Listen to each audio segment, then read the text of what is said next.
Assalamualaikum warahmatullahi taala wabarakatuh. Selamat sejahtera, selamat petang, selamat malam. Salam reformasi kepada rakan-rakan yang bersama dengan kita pada malam ini. Terima kasih kerana masih lagi bersama dengan saya. Mohon maaf saya kelewatan sebab saya try untuk nak live dekat saya punya sistem yang macam biasa. Tadi dekat Bahasa Sarawak boleh.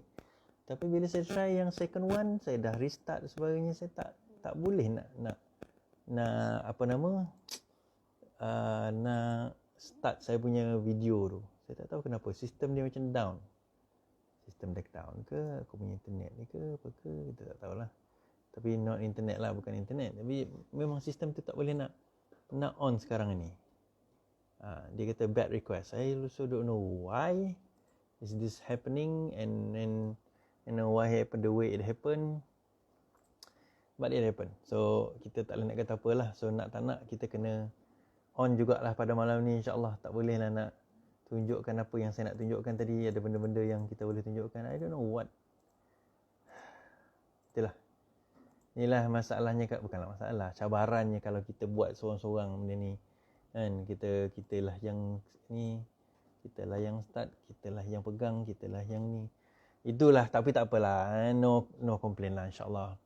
Salam reformasi LTL kepada rakan-rakan yang masih menonton kita daripada seluruh Malaysia, seluruh dunia sekarang ni. Terima kasih yang bertanya kepada saya yang ada live ke tidak malam ini, ada live ke tidak malam ini.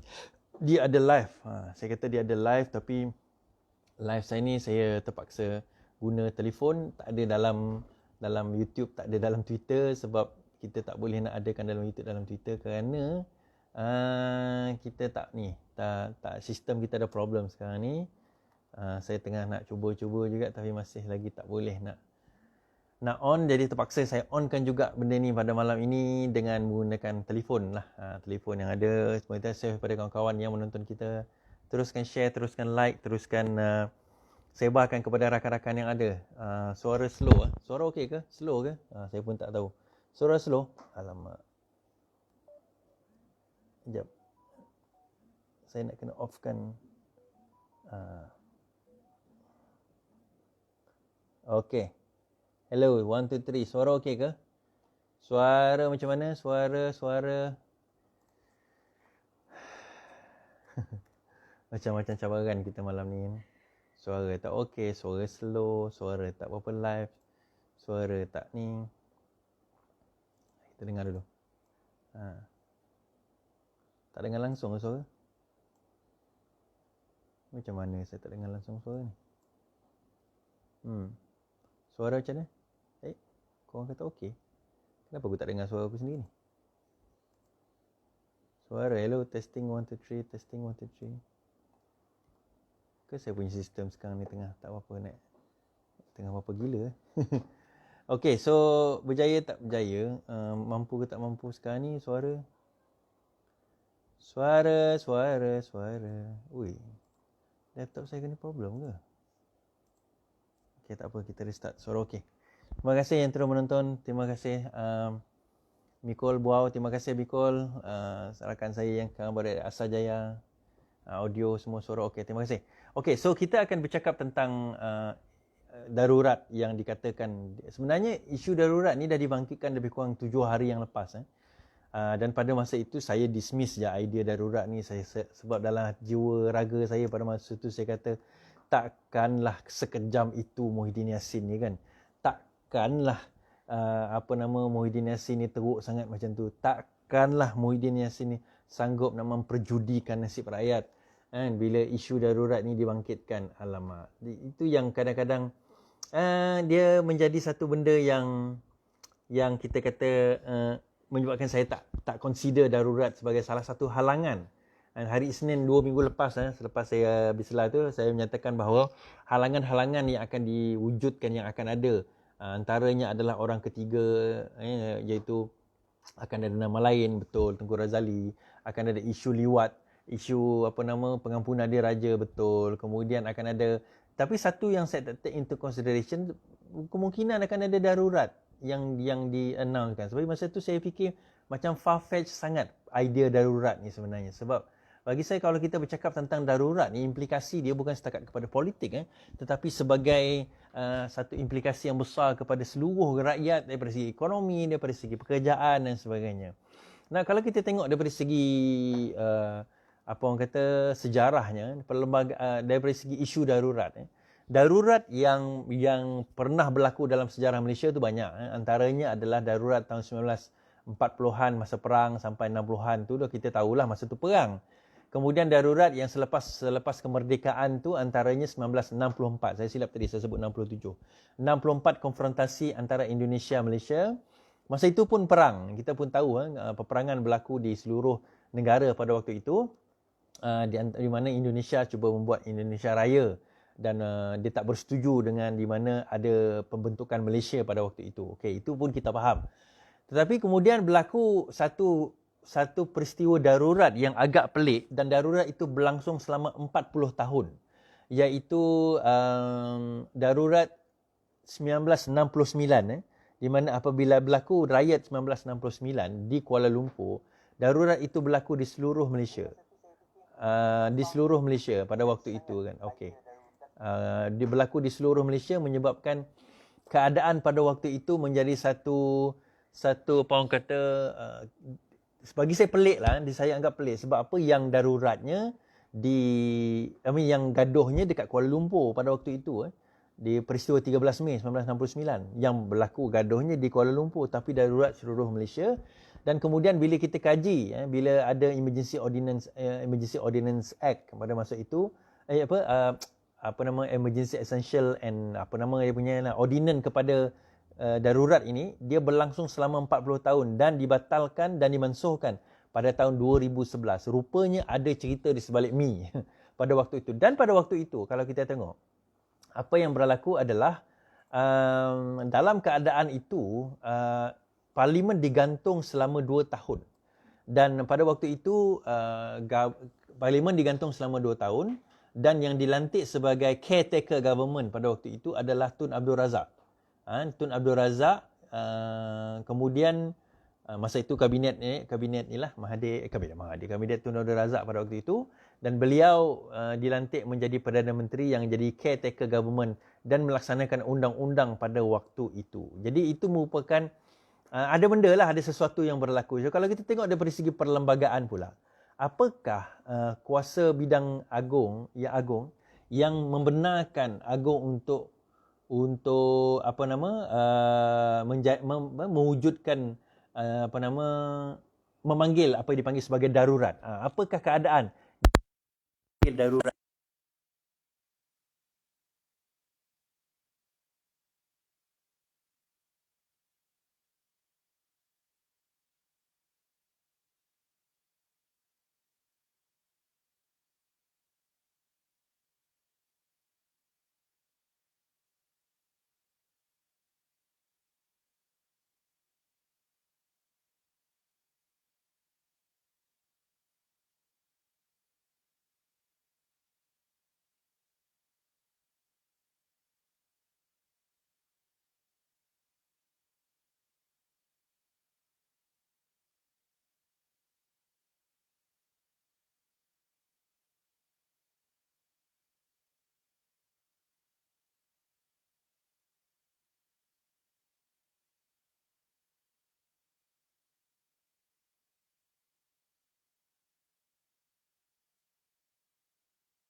Di manakah hatimu kala aku menanti kata cinta mengalir air mata kala sepi tiba. Suara tak ada, hello? Siapakah yang mengganggu aku punya live ni? Suara tak ada Hello? Okey tak? Hilang? Okey ke? Sekarang dah okey? Tak ada suara. Sound dah okey. Nice song. Itu lagu tu sebab nak test suara okey ke tidak. Benda lah aku tengah cakap-cakap ni.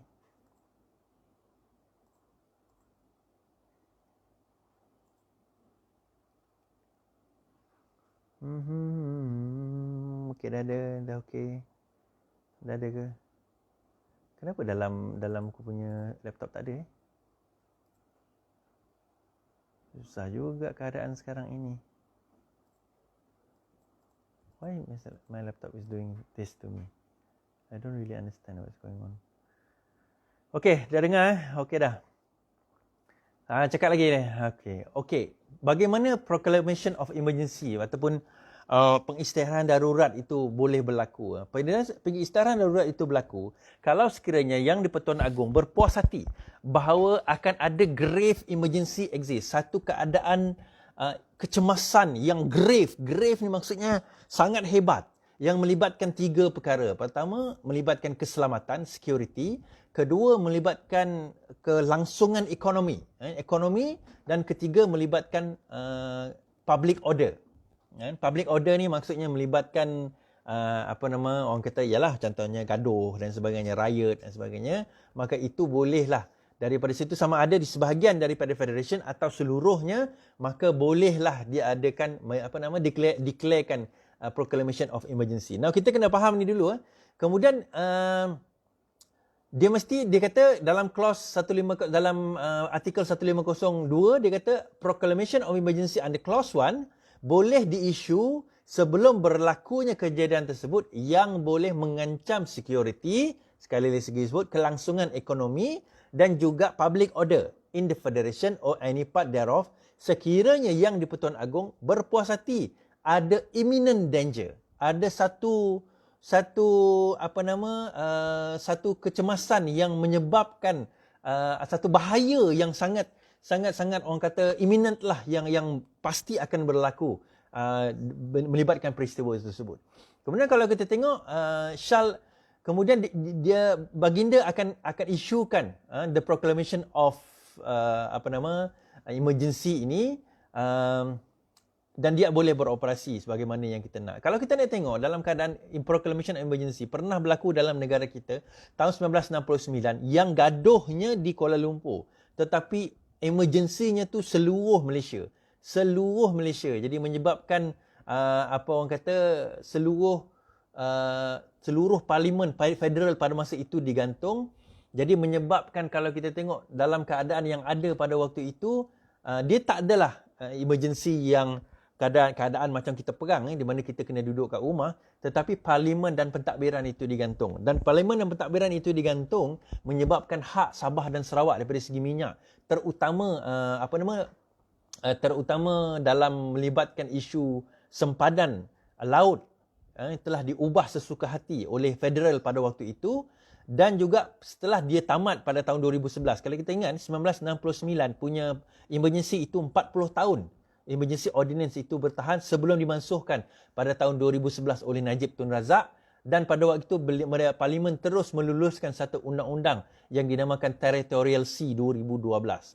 Jadi menarik pada waktu kalau kita tengok, sebenarnya itu atas tujuan utama tidak lain tidak bukan untuk nak mengambil saja minyak di Sabah dan Sarawak pada waktu itu. Bagi saya itu je tujuan utama. 13 Mei itu hanyalah satu alasan. 40 tahun, bayangkan emergency ordinance 40 tahun barulah diangkat. Cuma masa itu kita tak merasa sebab dia bukanlah darurat yang orang kata sampai kita kena duduk rumah dan sebagainya. Now, saya sebut tadi bahawa ada 3 faktor yang boleh menyebabkan darurat.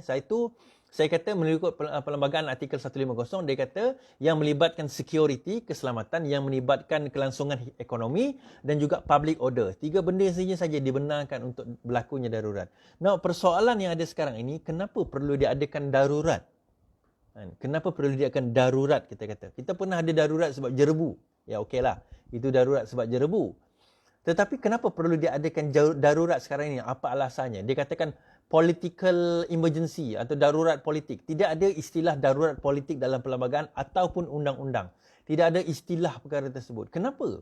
Saya sebutkan bahawa dalam game yang kita nak main ini, Azmin Ali mencadangkan, ini cadangan Azmin Ali sebenarnya, sebab sekarang ini dia dah berada di tebing. Dia berada di tebing. Di tebing, orang kata apa, di tebing yang tinggi. Dia, Muhyiddin Yassin, Mahathir, geng-geng and the gang lah kat situ. So, dia orang terhimpit di tebing yang tinggi ini. Sebab UMNO dah attack daripada side sebelah sini dengan yang saya sebut semalam, dengan dia punya terma-terma, syarat-syarat dan sebagainya. Anwar dah bawa dia punya majority dia, dah nak jadi Perdana Menteri dan sebagainya. Sekarang ini mereka tersepit di tengah-tengah. So, apa lagi tindakan yang mereka boleh lakukan? Saya tak consider, sebenarnya benda tentang darurat ni dah disebut lebih kurang sebulan, seminggu yang lepas. Tetapi saya tak consider lah darurat ni sebagai satu benda yang boleh dikonsiderkan oleh akal yang sihat. Kerana bagi saya dia macam, takkanlah Muhyiddin nak buat satu yang menyusahkan rakyat macam tu. Takkan.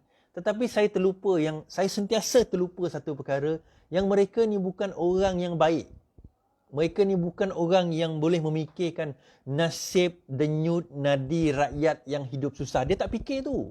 Kalau dia fikir benda tu, dia tak akan ambil kerajaan dengan cara yang tebuk atap, dengan cara yang sewaktu dengannya. Kita tak payah cerita pasal PAS lah. Kalau PAS ni orang yang benar-benar berpegang kepada prinsip Islam, dia orang tak akan bersetuju dengan kerajaan tebuk atap, kerajaan yang menindas, kerajaan yang menyusahkan rakyat. Dia orang takkan setuju. Tetapi kita tahu sekarang ini, PAS tidak lain tidak bukan adalah kerajaan yang sama je. Nak GPS. Sebut GPS pun, itu pun lebih kurang sama. 2x5, 5x2. Yang penting bagi mereka kuasa, yang penting bagi mereka pangkat, yang penting bagi mereka adalah projek kroni-kroni. Tidak orang kata apa, tidak hancur, tidak habis begitu saja. Dan itu yang berlaku sekarang ini. Kalau kita tengok, berdasarkan kepada darurat ini, saya ingatkan bahawa takkanlah Muhyiddin sanggup nak menyusahkan rakyat sebegini. Tapi nampaknya saya silap. Saya tersilap dalam membuat perkiraan ini. Bahawa sebenarnya dia sanggup. Dia sanggup buat. Sekarang ini mereka dalam keadaan tersepit. Mereka berada di tebing dan nak jatuh ke dalam gaung. Di sebelah kanan mereka ada UMNO yang sekarang ni menyempitkan mereka dengan terma-terma dan syarat-syarat yang saya sebutkan semalam. Di sebelah kiri mereka datang pula Anwar dan juga gerombolannya nak menolak dia ke dalam gaung. Kerajaan pengkhianat nasional ini dalam keadaan tersepit. Dan manusia ni, desperate times requires desperate measures. Dikatakan kita perlu melakukan darurat. Kenapa? Apa darurat yang dia minta? Kalau dia kata darurat supaya sebab COVID, tak perlu darurat kita buat PKP. Kita pernah buat 3 bulan PKP. Tak ada masalah pun kita buat PKP pada waktu itu. Apa isu kita nak buat PKP dalam keadaan PKP? Tak ada isu. Tak ada masalah pun. Tapi kenapa dalam keadaan sekarang tiba-tiba kita nak minta darurat? Kenapa tiba-tiba Muhyiddin Yassin nak minta darurat? Sebab apa dia nak minta darurat, tuan-tuan dan puan-puan? Darurat yang dia nak minta tu sebenarnya adalah sebagaimana yang berlaku pada tahun 1969. Di mana pada waktu itu Parlimen digantung. Kita kena ingat 2 hari bulan 11 ini. Muhyiddin Yassin kena membentangkan bajet di dalam Dewan Rakyat. Pembentangan bajet itu kena berlaku dalam Dewan Rakyat. So dalam Dewan Rakyat, pembentangan bajet itu menyebabkan Muhyiddin Yassin kena risau. Adakah dia mempunyai majoriti untuk pembentangan bajet tersebut? Saya rasa majoriti itu akan ada orang menyokong beliau. Tetapi persoalannya, itu yang saya tak risau bajet tu. Yang saya nak bawa adalah isu berkenaan dengan undi tidak percaya. Muhyiddin Yassin, undi tidak percaya yang dibawa kepada beliau. Adakah benda ini akan dilaksanakan? Adakah benda ini akan dijalankan? Sebab itu saya kata, undi tidak percaya itu, ataupun undi percaya, whichever one you look at it, adalah satu benda yang sangat-sangat dikuatiri akan berlaku. Sebab, nak atau tidak, sekarang ini speaker Ad Harun sendiri tersepit juga. Sebab dia sendiri mengatakan bahawa no confidence, motion for no confidence, undi tidak percaya itu tidak memerlukan berdasarkan constitution, bukan constitution tetapi berdasarkan convention, tidak perlu kepada ikut turutan berdasarkan peraturan mesyuarat 14. Tak perlu. Boleh didahulukan. Jadi kalau dalam keadaan itu 2015 disebut, maka dia kena dahulukan sekarang. So dia dalam keadaan tersepit. So menarik 2 hari bulan 11 ini untuk kita tengok satu persidangan parlimen di mana persidangan parlimen itu akan menjadi satu persidangan parlimen yang paling hangat pernah berlaku dalam sejarah kita. Saya menarik nak tengok persidangan parlimen tersebut. Dan juga sekarang ini dia tak boleh nak pergi ke mana. Syarat-syarat yang diutarakan oleh UMNO dia tak boleh nak tunaikan. Dan akhirnya UMNO terpaksa kata kita kena ceasefire. Political ceasefire. Kita kena genjatan senjata. Genjatan senjata UMNO tu asal tujuan dia adalah nak bagi Muhyiddin berfikir. Tapi tanpa disangka bahawa Muhyiddin nak declare darurat. UMNO bagi peluang kepada Muhyiddin supaya Muhyiddin, okeylah Muhyiddin, Yidin, kau fikir dulu apa yang kami cadangkan ini atau kau datang dengan counter offer. Lepas kejadian tersebut, terus dia buat emergency meeting, terus kalau kita tengok, dia pergi jumpa Agong untuk minta deklarasi. Dan Agong kata tak boleh buat deklarasi dahulu, melainkan baginda kena berjumpa dengan Majlis Raja-Raja untuk konsult dengan Majlis Raja-Raja. Dan saya percaya, kalau baginda konsult dengan AG, dengan Peguam Negara, Peguam Negara, tak tahulah kalau Peguam Negara ini pun jenis tak boleh nak pakai juga, akan menyatakan bahawa sekiranya emergency ini hanya boleh dilakukan sekiranya melibatkan security, keselamatan, melibatkan kelangsungan ekonomi, economic life ataupun public order. So kalau kita tengok apa benda yang berlaku public order sekarang ini, tidak ada. Nak kata Anwar kita buat demo dekat jalan, tak ada. Sebab itu kita tak buat demo dekat jalan. Satu sebab COVID lah. Kedua sebab kita tak nak berlaku acara darurat. Kita tak nak darurat itu berlaku. Even in fact 1998 pun tak pernah darurat itu berlaku walaupun kita buat demo banyak kali pada waktu itu zaman Mahathir. Jadi ini merupakan dia macam bagi saya dia ada satu langkah yang dia dah tak ada lagi option lain yang dia boleh nak gunakan dalam keadaan sekarang ni. Dia tak ada lagi option lain. Apa option lain yang boleh digunakan dalam keadaan sekarang melainkan option untuk dia nak declare darurat. Dia kita tanya soalan hari itu. Kita salah tanya. Adakah Anwar ada majoriti? Salah soalan kita, saya kata. Yang patut kita tanya, adakah majoriti pada Muhyiddin itu ada? Dan bukti dia hari ini, jawapan kita pada persoalan, ada ke tak majoriti Yidin itu telah terjawab apabila Muhyiddin Yassin meminta diadakan darurat. Digantung parlimen dan dilantik menteri, Perdana Menteri interim. Atau caretaker, dia bukan interim, caretaker Prime Minister. Pernah berlaku 1969 dahulu, caretaker Prime Minister pada waktu itu adalah Tun Abdul Razak, bapa kepada Najib Tun Razak. Di mana pada waktu itu, beliau dilantik selama 2 tahun penggantungan parlimen.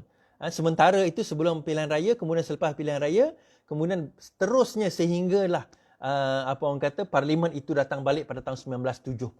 Dibuat pada tahun 1971. So itu kemungkinan antara benda yang nak di-request oleh Azmin dan juga oleh Muhyiddin Yassin. Kita sekarang ini minta supaya parlimen digantung dan bila parlimen digantung, dilantik caretaker Prime Minister. Who's the caretaker Prime Minister? Melainkan Muhyiddin Yassin, dan pada waktu itu beliau boleh meluluskan apa yang dia nak luluskan. Kalau kita tengok yang nak diluluskan baru-baru ini berkenaan dengan bajet COVID, dia luluskan sesuka hati dia. Betul, bursa saham pun jatuh dengan teruknya hari ini disebabkan oleh deklarasi tersebut. Dan deklarasi dengan ketidakstabilan ekonomi menyebabkan keadaan ekonomi kita yang semakin meruncing dan semakin menekan sekarang ini. Tiba-tiba pula ada juga satu partner ni, siapa tak, seorang ni dia kata dia tak tahu ada perbincangan dengan UMNO pula. PKR buat bincangan UMNO, dia tak tahu. Come on lah, nak menipu tu agak-agak lah. Alahai. Kalau nak menipu tu agak-agak, tu je. Okay? So tak payahlah nak menipu kalau kau tak tahu bincangan UMNO padahal kau sendiri yang setuju. Okay? Kemudian kita kata, boleh tak parlimen itu dijalankan? Katakanlah. Darurat itu dilakukan juga. Katalah berlaku juga. Esok ke lusa kita tahu deklarasi darurat itu berlaku. Deklarasi darurat itu boleh berlaku dan parlimen boleh berlangsung macam biasa. Tak ada masalah pun sebenarnya walaupun dengan darurat itu berlaku kalau sekiranya parlimen tidak digantung. Dan ini berdasarkan kepada artikel yang sama 1502B, dia kata, if any time while a proclamation of emergency is in operation, kecuali when both houses of parliament are sitting concurrently, the Yang di-Pertuan Agong is satisfied that certain circumstances exist which render it is necessary for him to take immediate action, he may promulgate such ordinance as circumstances appear to him to require. Maksudnya dekat sini, that the Parliament shall continue in full force. 2C, an ordinance promulgated under Clause 2B shall have the same force and effect as an Act of Parliament and shall to continue in force and effect as it in an Act of Parliament until it revoked or annulled under Clause 3 or until it lapsed. So kalau kita tengok Emergency Ordinance number 7 kalau tak silap saya tahun 1969 itu berlangsung selama 40 tahun sehingga tahun 2011. Dan kemudian 2011 dia di-revoke, dia dimansuhkan pada zaman Najib, dan kita tengok dalam tempoh 40 tahun tersebut kecuali 2 tahun yang awal kita tengok ada parlimen yang bersidang seperti biasa, macam seolah-olah tak ada apa yang berlaku. Malah saya sendiri pun tak ingat pun mengenai 1969 sebab saya bukan lahir tahun 69 kan. Saya lahir tahun 77. Jadi dalam keadaan itu kita tengok, kita lihat situasi dan lihat keadaan yang ada bahawa sebenarnya itu bukan penghalang. Dan ini merupakan satu tindakan yang menakut-nakutkan pelabur dan satu tindakan yang tidak lain tidak bukan akan menyebabkan rakyat kita berada dalam keadaan ketakutan, berada dalam keadaan yang sangat susah. Tambah lagi dengan COVID yang ada sekarang, tambah lagi dengan emergency ordinance sekarang. So lepas ini macam mana Muhyiddin Yassin? Ada peluang ke tak ada peluang ni kalau kita tengok mampu ke tak mampu, boleh ke tidak? Benda-benda macam tu yang kadang-kadang kita kena tanya. So adakah ini sudah checkmate kepada Datuk Seri Anwar Ibrahim? Kita ingatkan malam ni ada emergency ordinance, tapi nampaknya tak checkmate lah. Sebab apa tak checkmate? Sebab Agong kata tak boleh nak dilakukan, tak mampu nak dilakukan. Bukan tak mampu, tak boleh nak lakukan kerana kena merujuk dahulu dengan dengan Majlis Raja-Raja, barulah benda ini boleh nak diputuskan. Itu kebijaksanaan Agong jugalah.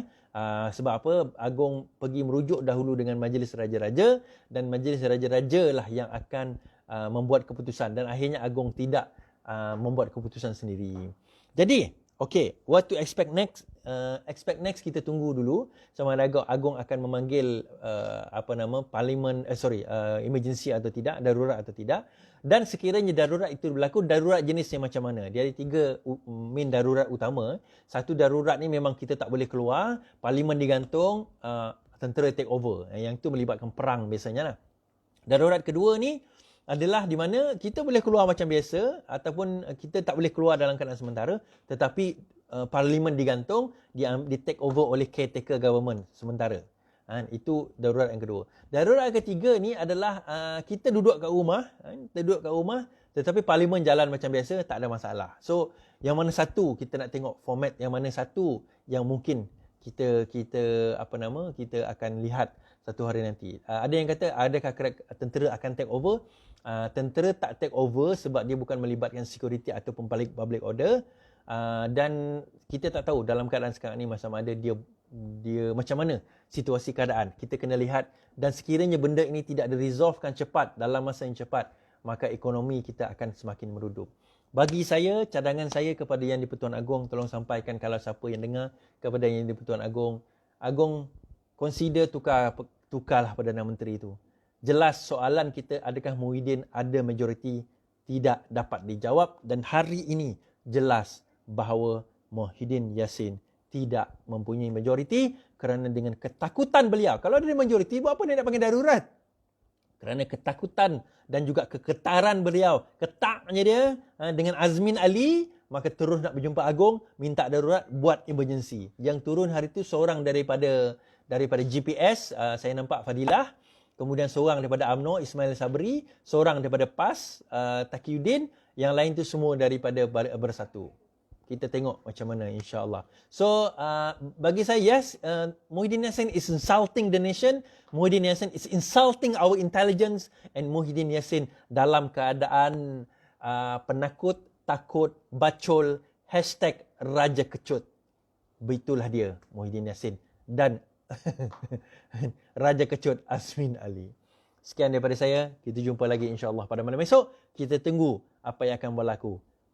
Selamat malam, selamat beristirahat. Lawan, tetap lawan. Assalamualaikum.